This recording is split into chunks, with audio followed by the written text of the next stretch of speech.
Today I'm going to go over and give you an idea about how to seam seal your car. We're on the cowl right now. Now this car appears to have Bondo on it. I've already sandblasted this and put in epoxy primer, but I'm going to try to get all the freaking seam seal off of here to replace it.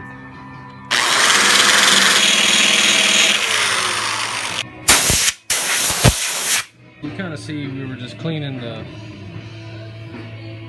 Bondo off right there.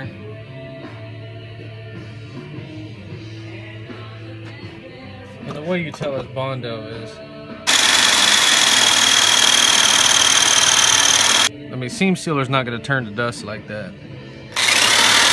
Now we're up here in the cowl. This is a 70 Chevelle.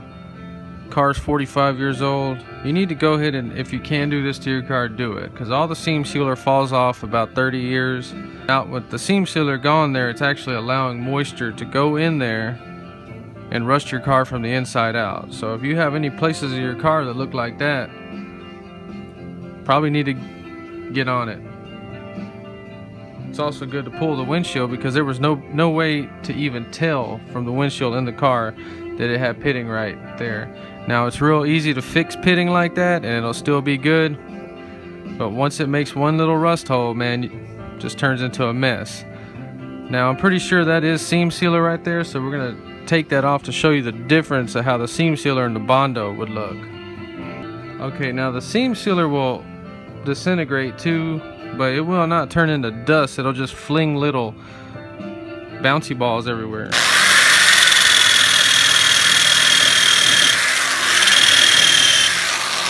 The seam sealer is hard to get out when it's not bad. And even though that seam sealer looked like it was good, it was the same batch that was gone. Okay, now this can be used as sandpaper. We're gonna also put the seam sealer right here. Just scuff this, abrade the surface the epoxy primer was applied to.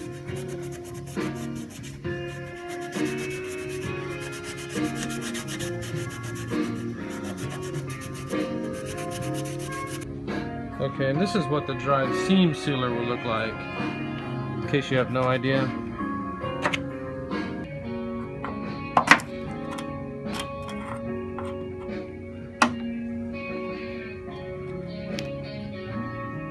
See, it's rubbery, it's still flexible.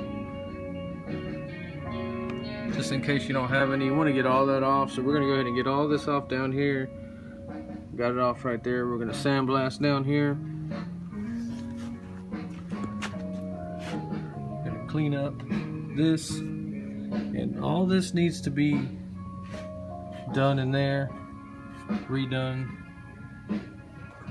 This would not have to be done. This right here, up there. Okay, so we got most of it cleaned out. Just remember, even after you clean it, you always want to go back and scuff it and make 100% sure that that surface is scuffed. Now,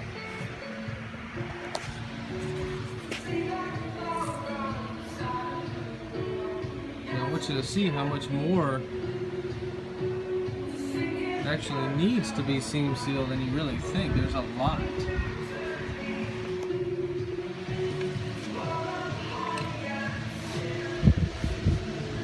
You want to start marking your lines like that. You want to mark them pretty big, about 1 inch. See, there's all that down there. I'm actually going to sandblast that little panel in there. Now what we're going to do, we're going to sandblast. All of that's going to need to be seam sealed. See all that in there?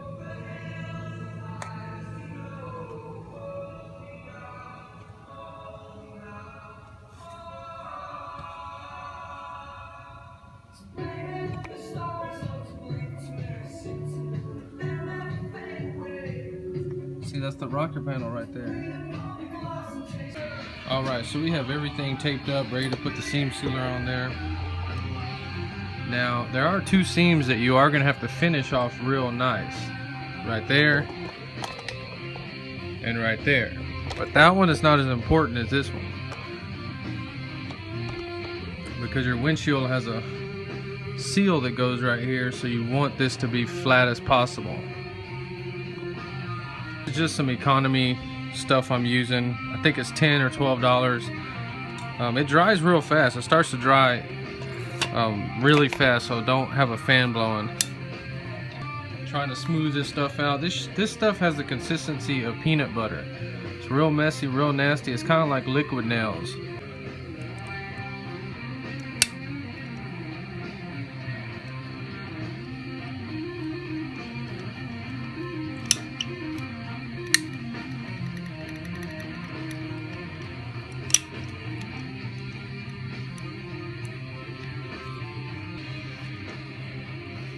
Force it into the seams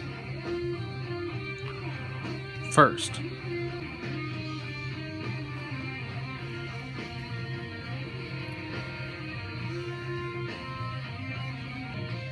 Now this is the part that shows the most, so we're going to try to smoothen this out.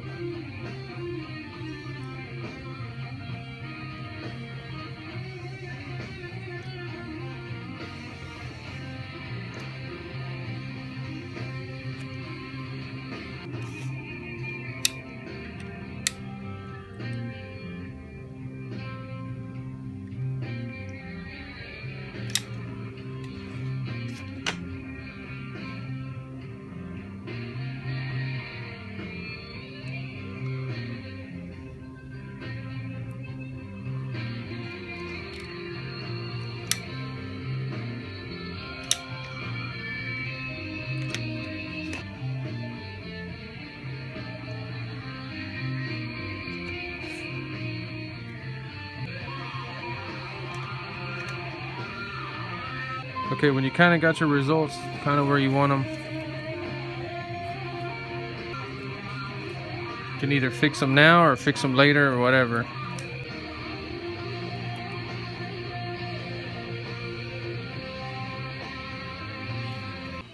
It's not beautiful, but you can always go back and take a razor blade after this is dried. Well, this is dried already, but I just want to show you that how many seams there actually are that need to be filled on a 70 Chevelle, or 68 to 72. As long as that one's pretty good.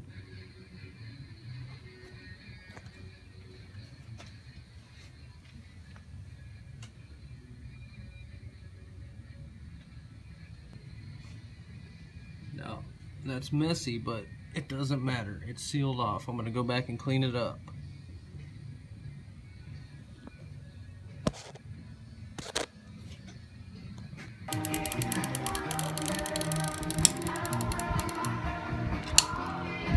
Okay, so I'm not 100% sure about using a solvent to make this bead real perfect. You need to check that out on your own, but I'm just going to use my finger and wipe it off on this piece of paper. It's not a big deal. You want to push it in because you want to fill the little cracks.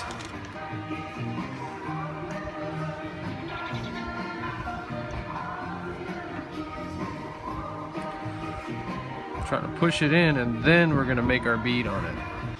Okay, I'm just going to leave it alone. It's wanting to dry up already.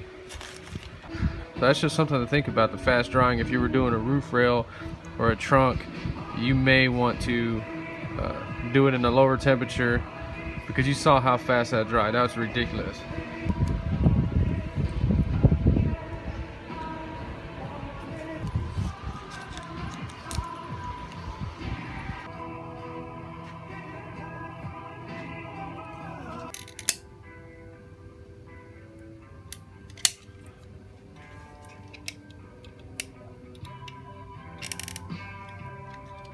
Just be concerned about pushing it into the cracks more than how it looks. You can always go back and cut this, but it is so important that you push it into these cracks.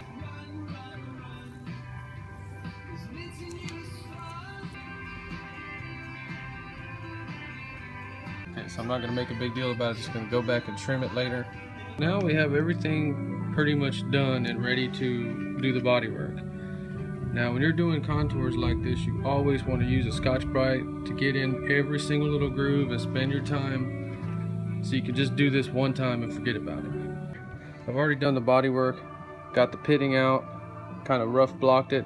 We're going to apply extra primer to areas like this that we need to block out, and also I'm going to apply extra primer to the seam sealer just to make sure it's getting in there and to kind of cover up the ugliness.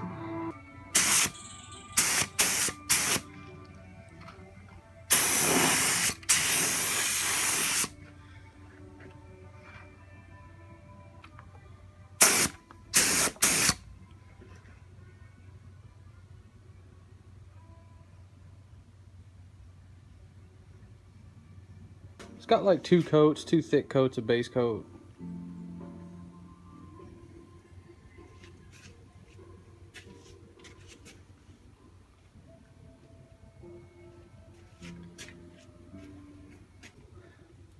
I didn't even go back and do anything to this one. I just left it alone.